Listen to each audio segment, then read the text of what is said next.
All right. Good evening. I'm Russ. Mark. And this is a Spirited Endeavor. Priming the Pump edition. That's right. And tonight we are going to be going over the Jura 10. All right, the Isle of Jura. Yeah. What an interesting place that is. It really is. It's one of the smaller islands, actually. Yeah, 200 residents on the island. Yeah. I know, right?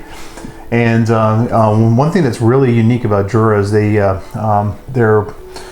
all of their barley and everything is done on that island. Yeah, it really is a very unique place. There's only one major road that runs through it. There's only one distillery that I'm aware of. And I think this is it. Yeah, this is the only one. Yeah, founded in 1810. Yeah. Some interesting history, too. George Orwell wrote his book 1984 while on that island. So it's not just known for whiskey. There is a little bit of interesting history there. Yeah, easy for you to say. Yeah, apparently not. And we haven't even started drinking yet, so it's going to be a fun one.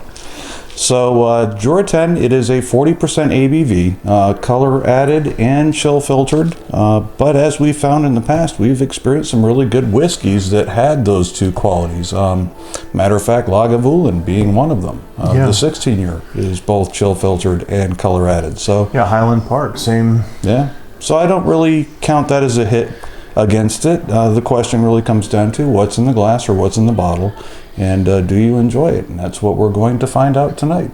Absolutely. Well, I can't wait to get back into this one. It's been a little while since we've tasted this one. Yeah, it has. I have to admit, it was one of my favorite less expensive whiskeys for a period of time, and I'm curious to see how that holds up. Yeah, absolutely, and this is another one that proves that you don't really need to lay down a lot of cash in order to have a very tasty whiskey. Absolutely. Yeah. All right, so let's see if that holds up. Yeah.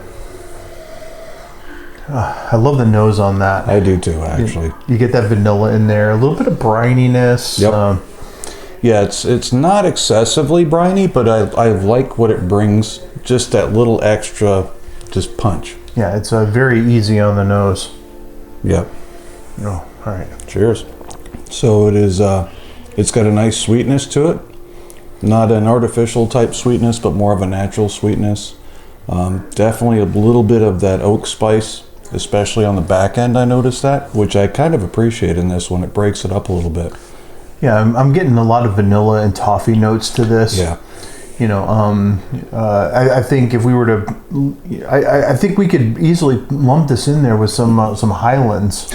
I would agree. It's not overly aggressive, and it's not overly complex, but I do like the fact that it's pretty well balanced in my opinion. Yeah, this is an easy sipper. It really is. It really is. There's nothing offensive in there. It's just got a pleasant lingering finish. Yeah.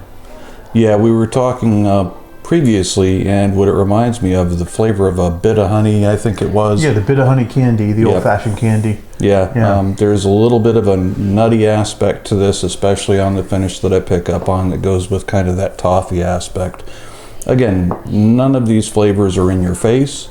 They're all nice and subtle, making it a very easy to drink whiskey, in my opinion. Yeah, I agree with that too. It's funny, I don't know if Jura has the best reputation out there. Yeah, I think, as an island distillery, I think a lot of people expect it to be like comparable to what you see on Jura. Smoky, peaty, aggressive. This is not an aggressive whiskey by any stretch of the imagination. Yeah, and I think as an easy sipper, this is absolutely the one. You can just kick this one back and not think, you don't have to think real hard on it. Yeah.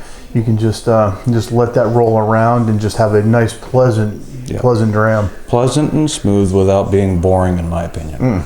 But you have to know what you're getting going into it. Again, if you're expecting something like a Lagavulin or a Lafroig or an Ardbeg, you're going to be disappointed because that's not what this is, nor do I think it's what they intended it to be. Yeah, agreed. But if you're looking for something like a Glenmorangie or something along those lines, this might be a great step for you. Agreed. Agree wholeheartedly. So, on a scale of 1 to 5, where do you put it? I'm going to give it a good solid 3.5. I'm right there with you. I think that's where it belongs. It's one that I generally keep in my bar. Matter of fact, just purchased this one. My last one ran out probably a couple months ago. had a sip of it, and it's like, man, I missed having this one. Yeah, I agree. I've, what's nice is this has kind of led us into some other Juras that we'll be exploring on a couple of these. Absolutely, yeah. So check out some of our live feeds and some of our other Priming the Pump episodes for some of the other Jura products. All right. Well, I think that one wraps this one up. I think so. On to the next one. Absolutely. Thanks for joining us, everyone. All right. Thanks, everybody.